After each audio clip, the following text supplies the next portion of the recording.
Friends, అప్సానాస్ fashion వరల్డ్కి స్వాగతం friends. ఇవాళ recipe వచ్చేసేసి ఉల్లిపాయ పకోడీ, గట్టి పకోడీ అని కూడా అంటారు దీన్ని నా స్టైల్లో ఎలా తయారు చేస్తున్నానో ఒకసారి చూడండి ఫ్రెండ్స్. ఈ ఉల్లిపాయ పకోడీ కోసం ఫస్ట్ ఉల్లిపాయలను తీసుకొని కడిగి శుభ్రంగా ఇలా మరీ సన్నగా కాకుండా ఇలా మీడియం సైజులో కట్ చేసుకోండి. 4 పచ్చిమిర్చిని తీసుకొని ఇలా సన్నగా కట్ చేసి ఇందులో వేసుకోండి. సన్నగా తరిగిన కరివేపాకుని, కొత్తిమీరని కూడా వేసుకోండి.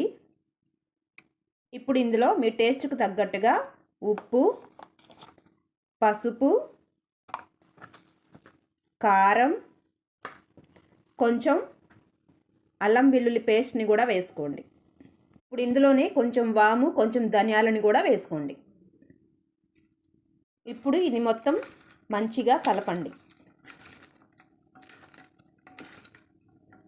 ఇదిగోండి ఫ్రెండ్స్, కలిపిన తర్వాత ఈ ఉల్లిపాయల్లోని వాటర్ బయటికి వచ్చేస్తుంది.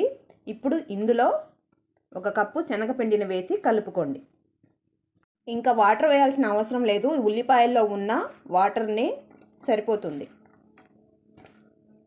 ఇదిగోండి ఫ్రెండ్స్, 1 చుక్క వాటర్ కూడా అవసరం లేకుండా మంచిగా కలిసిపోయింది. ఇదిగోండి ఫ్రెండ్స్, నేను 4 పచ్చిమిర్చిని శుభ్రంగా కడిగి ఇలా ఘాట్లు కూడా పెట్టుకున్నాను. ఈ ఘాట్లు ఎందుకు పెట్టుకున్నాను అన్నది నేను మీకు లాస్ట్లో చూపిస్తాను, చూడండి. ఈ పచ్చిమిర్చితో పాటు కొంచెం కరివేపాకును కూడా ఇలా శుభ్రం చేసి పెట్టుకోండి. ఫ్రెండ్స్, నేనైతే కరివేపాకు ఎక్కువగా వాడతాను, ఎందుకంటే కరివేపాకు కళ్ళకి చాలా మంచిది. ఇప్పుడు స్టవ్ వెలిగించి ఒక కడాయి తీసుకొని అందులో డీప్ ఫ్రైకి సరిపడా ఆయిల్ పోసుకొని వేడి చేసుకోండి.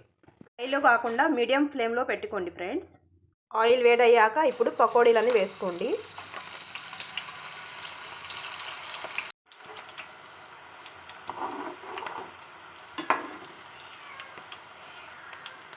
మరీ ఎర్రగా కాకుండా ఇలా దోరగా వేయించుకొని తీసేసేయండి ఫ్రెండ్స్, అప్పుడే టేస్ట్ చాలా బాగుంటుంది. ఇదిగోండి ఫ్రెండ్స్, మన పకోడీ రెడీ అయిపోయింది. ఇప్పుడు ఇదే ఆయిల్లో మనం తీసుకున్న కరివేపాకును కూడా వేయించుకొని ఇందులో వేసుకోండి. ఇప్పుడు స్టవ్ సిమ్లో పెట్టుకొని ఈ మిరపకాయలని కూడా ఇలా తెల్లగా వేయించుకోండి. ఇలా తెల్లగా వేయించిన తర్వాత ఇవి కూడా తీసి పక్కన పెట్టుకోండి. మిరపకాయలని ఇలా ఒక చిన్న బాక్స్లో వేసుకొని అందులో సాల్ట్ వేసి బాక్స్ మూత పెట్టేసేసి బాగా ఇలా కలుపుకోండి. ఇదిగోండి ఫ్రెండ్స్, మన సమోసా మిరగాయలు కూడా రెడీ అయిపోయినాయి. ఇవి పకోడీల్లోకి చాలా బాగుంటాయి. ఇదిగోండి ఫ్రెండ్స్, మన ఉల్లిపాయ పకోడీ రెడీ అయిపోయింది. టేస్ట్ అయితే చాలా బాగుంది, మీరు కూడా ట్రై చేయండి. అండ్ నా వీడియోస్ నచ్చితే కనుక ప్లీజ్ సబ్స్క్రైబ్ చేసుకోండి, లైక్ చేయండి, షేర్ చేయండి. Thank you friends.